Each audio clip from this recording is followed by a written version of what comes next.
Instead of California where the sun so warmly shines, tonight we find the Clampetts in their cabin in the pines. The weather is so cold, hot coffee freezes in the cup, and when the chickens lay their eggs, they lay 'em standing up.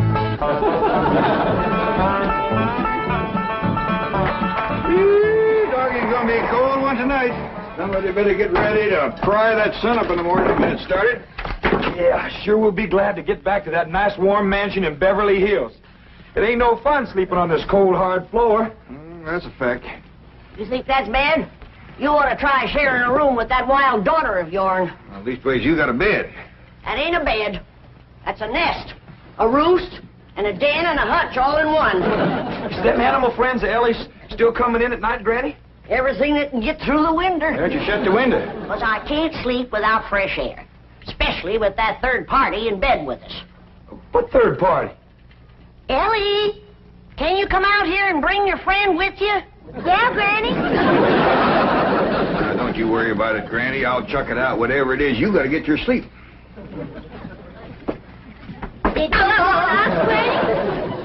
Your pa wants that polecat. Give it to him. Now, wait a minute. Don't point that thing at me. You don't want to get drove outdoors on a night like this. Well, don't you want him, Pa? I just want to say that Granny'd appreciate it if he'd have this little fella sleep with his own family. All right, I'll go get the others in. No. Outdoors with his family. Otherwise, when we go to California, they might not take him back in. And if a skunk ain't welcome with his own family, he just about ain't got nobody to turn to. All right, I'll put him out the window. Uncle Jed, why can't we go back to Beverly Hills right away? Reckon we can tell him the truth, Granny? I reckon he's big enough. Well, you see, we promised your ma we'd stay here and help her till she gets herself married to Mr. Brewster. Well, how long will that take? Well, it hadn't ought to take long. She's got him boarding in your room now where she can get at him. Pearl told me tonight's the night. She's gonna feed him into a stupor, then set him in the parlor and sing to him until he proposes. It's a powerful combination. Pearl's cooking and singing. Yeah. If he can get got, Pearl will get him. Ain't that a precious picture? Niagara Falls, where the honeymooners go. Understand they're having special winter rates there now. I think I'd better turn in. I've got to get up awfully early. No. You sit down and relax. Jethrine and me's got a special surprise for you. It isn't food, is it? Food for the soul and the spirit. Music. What would you like to hear? Oh, anything you'd like to sing. Well, I'll just pick out something at random. Let's try this, Jethrine.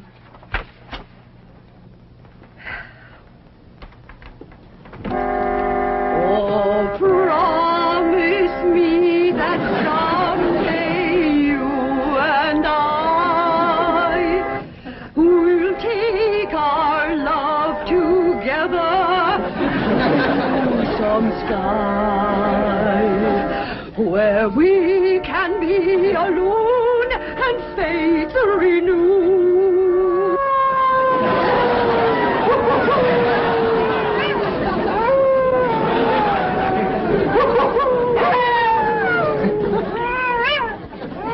Uncle Jed.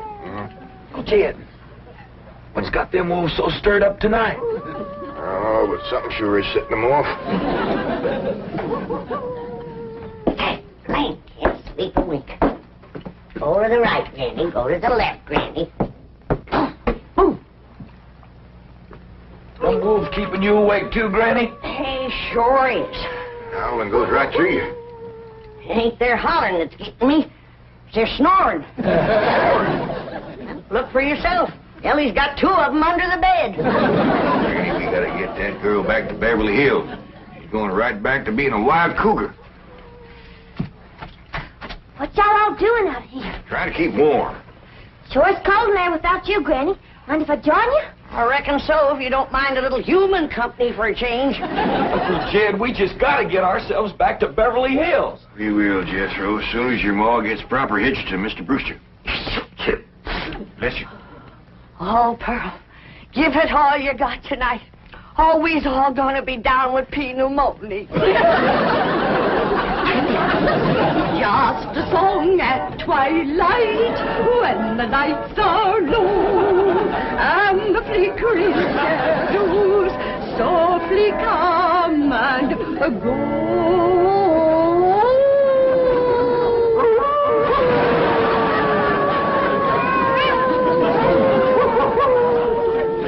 Home joys divine, home joys so pure, love ever faithful and love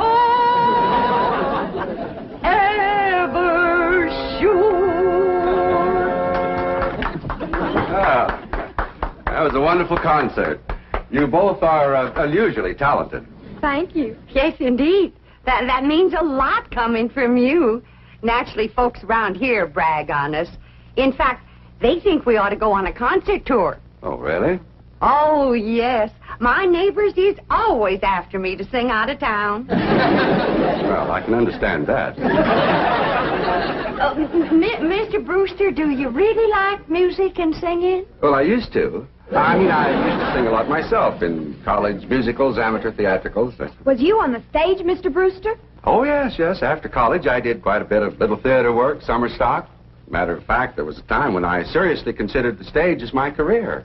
Ma, Mr. Brewster's an actor. Well, not any longer. My father had other ideas. He insisted I get into the oil business. Mr. Brewster, did you ever do anything from The Bard of Avon? That's Shakespeare. Oh, I just love him. Well, as a matter of fact, I once played the lead in Romeo and Juliet. Which one was you? I was Romeo. In my youth, I was considered quite a leading man type. And there were those who thought I had rather a handsome profile. Well, you still got it. And I'll bet you can act to beat the band. Oh, come on. Take off a part for us. Something from Shakespeare. Sit down, Jeffrey. Well, I doubt if I can remember anything. Oh, please, Mr. Brewster. Well, perhaps I can recall something from the balcony scene. Let's see now. How does it go? But soft, what light through yonder window breaks? It is the east, and Juliet is the sun. Arise, fair sun, and kill the envious moon, who is already sick and pale with grief, that thou, her maid, art far more fair than she. Go to bed, Jeffrey. I think I'll turn in. Oh, well, please, do some more of them love speeches from Shakespeare. Well, my throat is a little sore. I think I'd better gargle a little warm salt water and go to bed. Well, I can take care of you. That's another one of my specialties. Nursing the sick. Well, it might be the flu bug, and you wouldn't want to catch it. Good night. If his flu bug is as hard to catch as he is, I got nothing to worry about. Jed, have you ever known it to be so cold? Never have, Jethro. This ain't cold.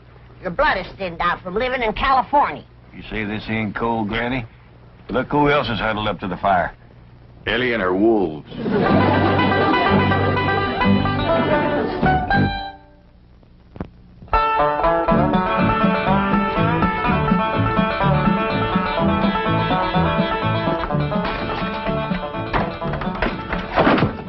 Still cold this morning, Granny. Cold? You call this cold? Why, I remember a winter morning that was so cold that when I went to milk the cow, the milk froze before it hit the pail. I had to break it off in sticks. Yes, sir. I carried a double armful of milk in and never spilt a stick. Gee, Granny, how'd you drink it? Bite on it? Nope. But you did. You're in a right good mood this morning. Jed, I got a feeling in my bones that Pearl got him last night. Oh, I seen Mr. Brewster's car coming down the road, and Aunt Pearl's with him. I told him, my bones is never wrong.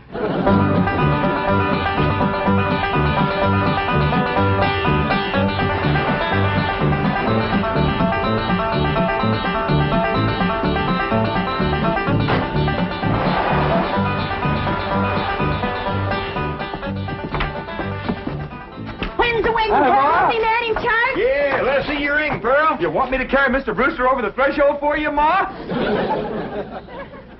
You don't look too happy. She don't sound too happy neither. Oh, all women folk cry when they're about to get married. I didn't get him. Oh. Did you try your best, Pearl? Oh, Granny, I throwed the book at him. Cooking, sewing, singing. I even nursed him through the flu. Got him well in 5 minutes. But he didn't propose. Jed, you go out there and do your duty to your female cousin.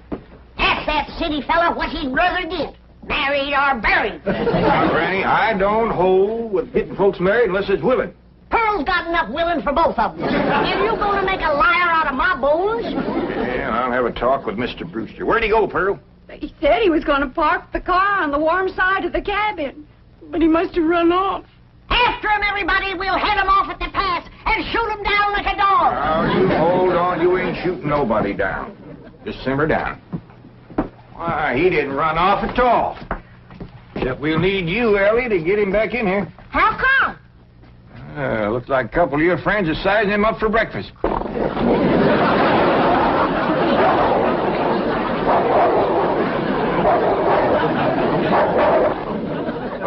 in all sincerity, Mr. Clampett, your cousin Pearl is a very remarkable woman. It's just that, well, I don't want to get married. Oh, I understand that, Mr. Brewster, and I thank you for speaking the truth like a man, but my cousin Pearl has got herself a problem. Oh, what's that? Well, ain't no secrets in the hills, and everybody's dog knows that you've been boarding with her over at her place, and they all know she's had her cap set for you. Oh, I ain't blaming you, Mr. Brewster. Jed? Did he say yes? Can we come out now? Not yet a while, Granny. Well, if you're too chicken to shoot him, Ellie's got her wolves standing by. Mr. Brewster, in order to save my cousin Pearl from shame, I'm going to ask you to do me a big favor. Anything I can do? I want you to propose to her in front of somebody. But... And let her turn you down, of course. Oh, I see. Of course, yes, that'll save face. Pearl will know that she's supposed to turn me down. Oh, sure, we'll have an understanding with Pearl. Now, the one I think you ought to propose in front of is Elverna Bradshaw. You know, Mr. Clampett, this idea of yours is quite inspired. Oh, it's just a notion. You see, Elverna is the biggest gossip in the hills. No, really, it's brilliant. It combines drama, pathos, suspense. It has a happy ending. Great third-act curtain. It's real theater. Of course, you'll have to be convincing, so Elverna will... Convincing? Why, I'll give a performance that the people of these hills will remember as long as they live. Well, just so that... When Pearl Bodine turns down my impassioned proposal of marriage, there won't be a dry eye in the house. Elverna, don't cry easy. Oh, well, now, surely you're not going to waste this dramatic scene before just one person. Well, I reckon Elverna's daughter... I've got it. I've got it. The movie house where Pearl plays the piano. You want to propose there? Well, it's perfect. Everybody in town will see it. Well, want to kind of shame you to be turned down in front of all them people? Well, it's just a performance. I've learned one thing in the theater. An actor always gives a better performance in front of a full house. Well, doggies, that sure is nice, sir. You? It's my pleasure, Mr. Clampett. Mrs. Bodine, Granny, come on in. Come on in, everybody. How about it, everybody? I reckon we better let Mr. Brewster tell you what's going to happen. Oh. Well, tonight, at the movie house, Mrs. Bodine, while the whole town looks on, I'm going to ask you to marry me.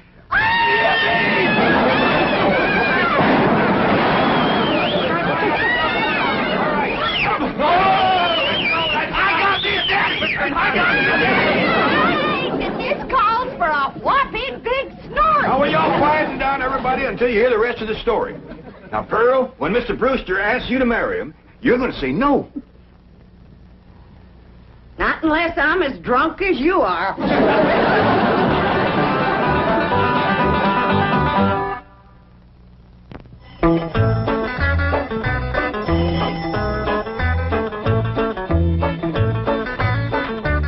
Howdy, Pearl.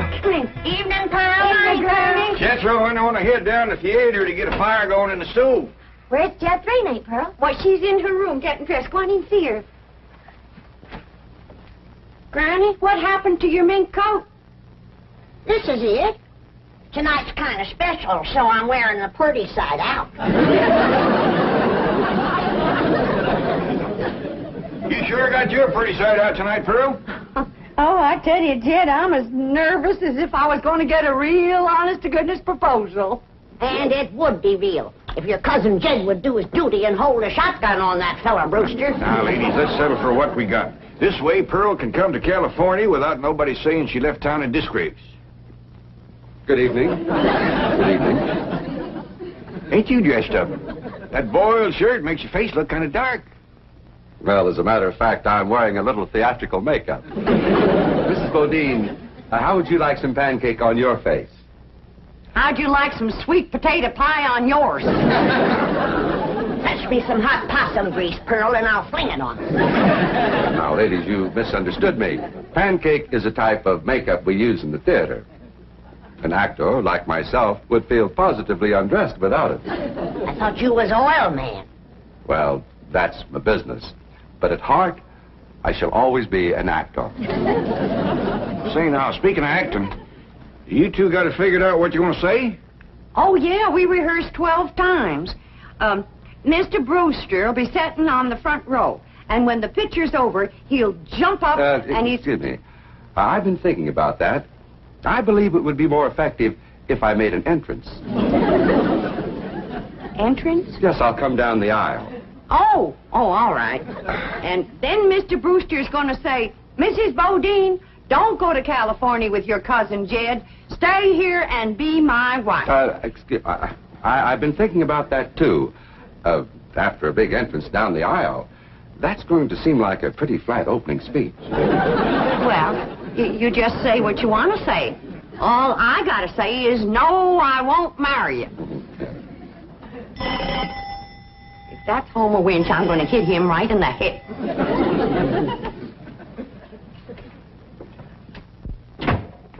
Good evening, Pearl. Brenda Bradshaw, what are you doing here? Well, you and me being such close friends, I just thought I'd offer to play Piany for you at the theater tonight. Why? Surely you're not going to show up and have folks whispering behind your back all during the picture. What in the world would they be whispering about? Pearl, I'm your best friend.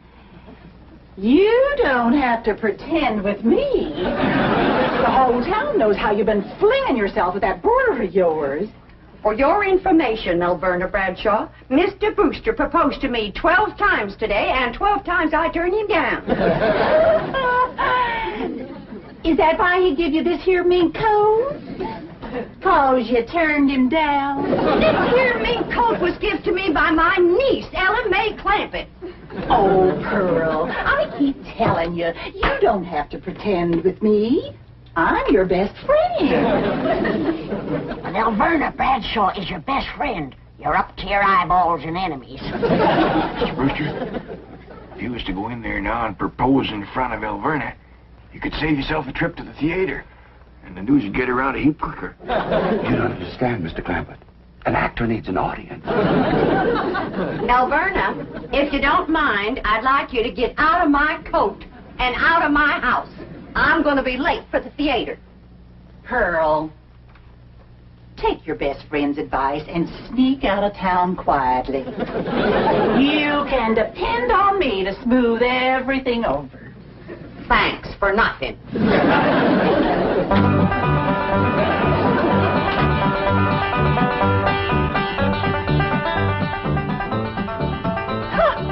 Farewell performance is right. I reckon she'll sneak out of town in a hurry if she ain't already snuck. Mind you, Pearl's my best friend, and I ain't one to talk, but...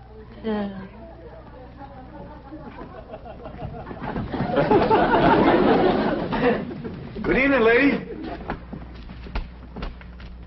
You too, Alverna.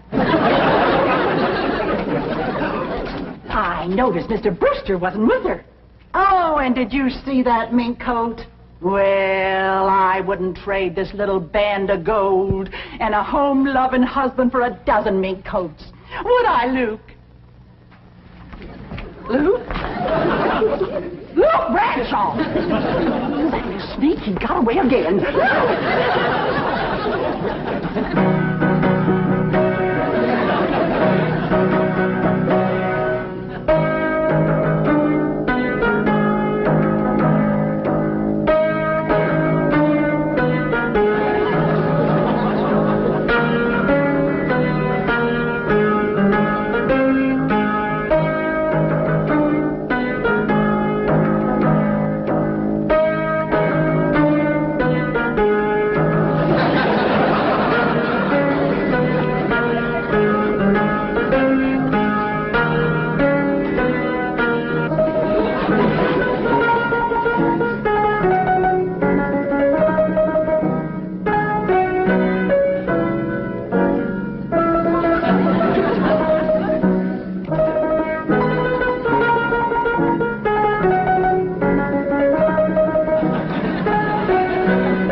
the picture!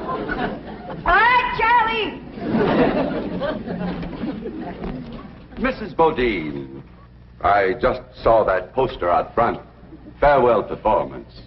Does that mean you are leaving? Oh, yes, Mr. Brewster. I'm going to California with my cousin Jade and his family. Oh, no, please. Please, I beg you. I implore you. I beseech you. Don't go. Stay here and be my wife. No, thank you, Mr. Brewster. I cannot. I will not accept that answer. For I love you, Pearl Bodine. I love you with all my heart. With all my soul, I love you as no man has ever loved woman before. He's better than Francis X. Bushman. Be mine. Pearl, be mine. Come back here, Mr. Brewster. No, Mr. Brewster, my answer is no. Then your life has come to an end. For what is life without love? If I was him, I'd let it go at that. Without Pearl Bodine, there is no love. Oh, me darling, oh, me precious. Say those words that will make me the happiest of men. I'm behind you.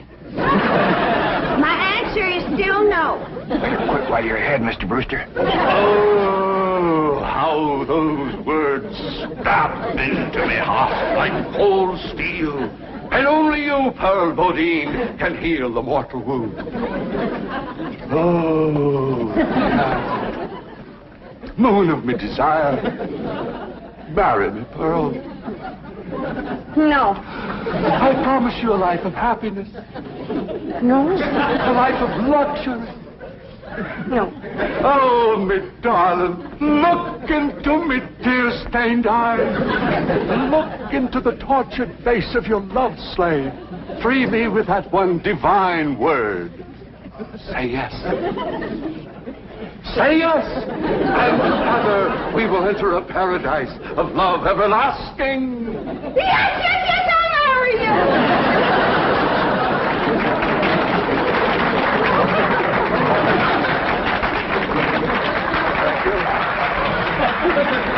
Thank you very much.